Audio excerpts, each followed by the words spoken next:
오늘 하세나 본문은 욥기 25장 1절에서 6절까지의 말씀입니다. 수아 사람 빌닷이 대답하였다. 하나님께는 주권과 위엄이 있으시다.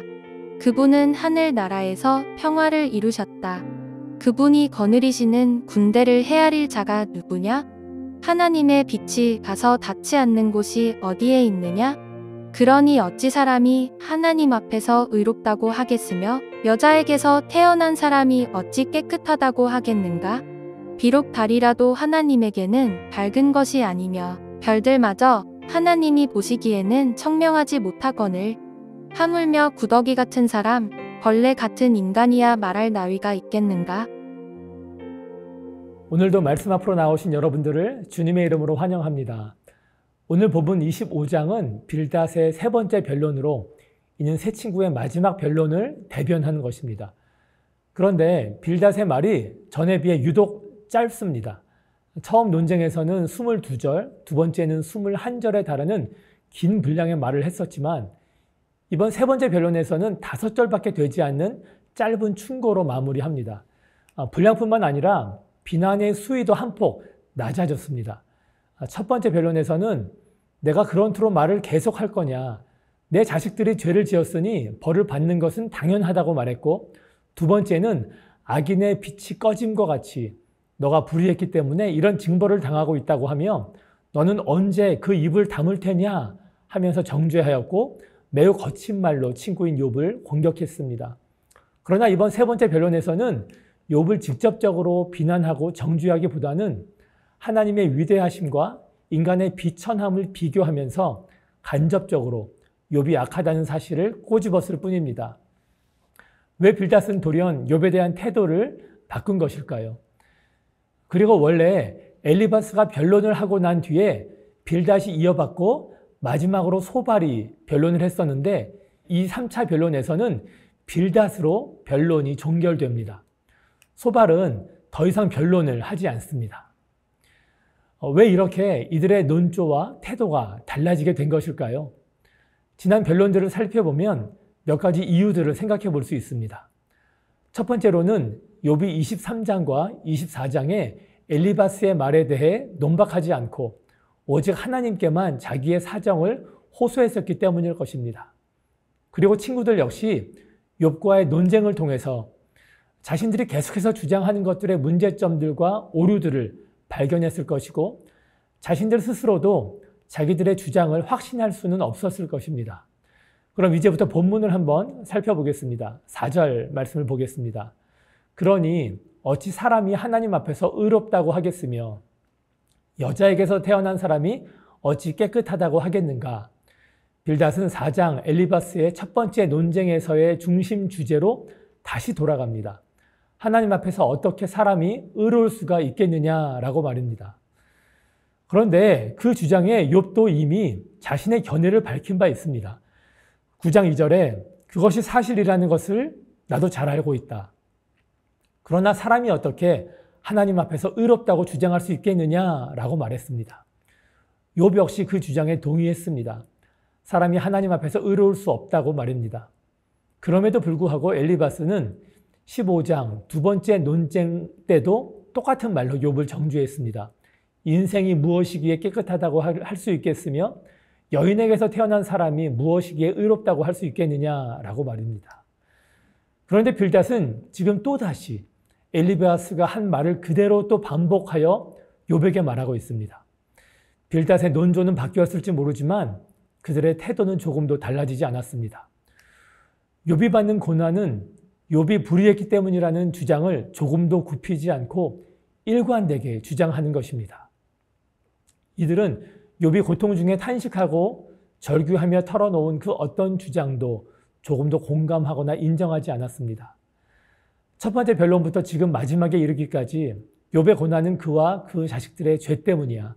그렇기 때문에 너가 죄인인 것을 인정하고 회개해야 한다고 앵무새같이 반복해서 주장하고 친구인 욥을 몰아붙이는 것입니다.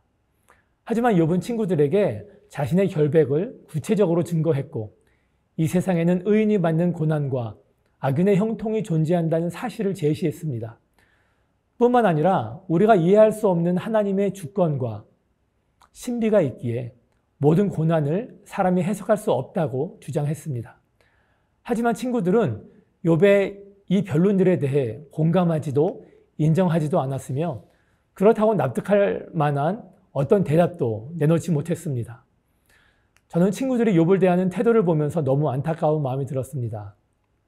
일주일이나 침묵하면서 욥의 아픔을 곁에서 위로해 준 친구들이었는데 왜 이제는 원수와 같이 고통 속에 있는 욥을 더 깊은 고통 속으로 몰아넣게 되었을까 하고 말입니다. 그들은 욥에게 너의 잘못을 돌아보라고 하면서도 자신들의 행동과 말 그리고 태도는 돌아보지 않습니다. 자신들의 말이 얼마나 욥을 더 힘들게 하는지를 말입니다. 그들은 욥의 말을 들으며 드러난 자신들의 주장의 한계를 인정하지 않을 수 없었을 것입니다.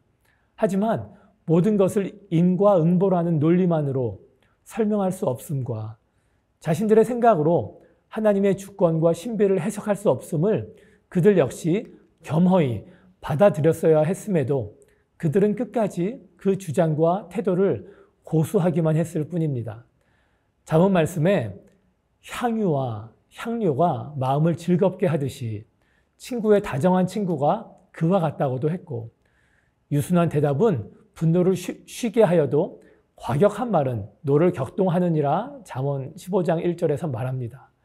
아무리 친구에게 충고와 권면을 해주고 싶어도 이 말씀들과 같이 유순하고 사려 깊게 대화했었어야 합니다. 아무리 그들이 그런 주장과 태도를 가지고 대화를 시작했다고 했을지라도 욥의 말을 들어보면서 공감하고 그의 처지와 심정을 인정하면서 욥, 정말 그 점은 나도 이해가 되지 않는다. 나도 너의 의견과 같은 생각이다. 나도 처음에는 그렇게 생각했는데 너의 말을 들어보니 내 말에도 일리가 있다. 내 생각이 짧았던 것 같다. 이런 식으로 인정하면서 또 배려하며 대화를 주고받았었다면 잠언 말씀과 같이 욥의 분노도 수그러들었을 것이고 마음도 위로를 더 받지 않았겠습니까?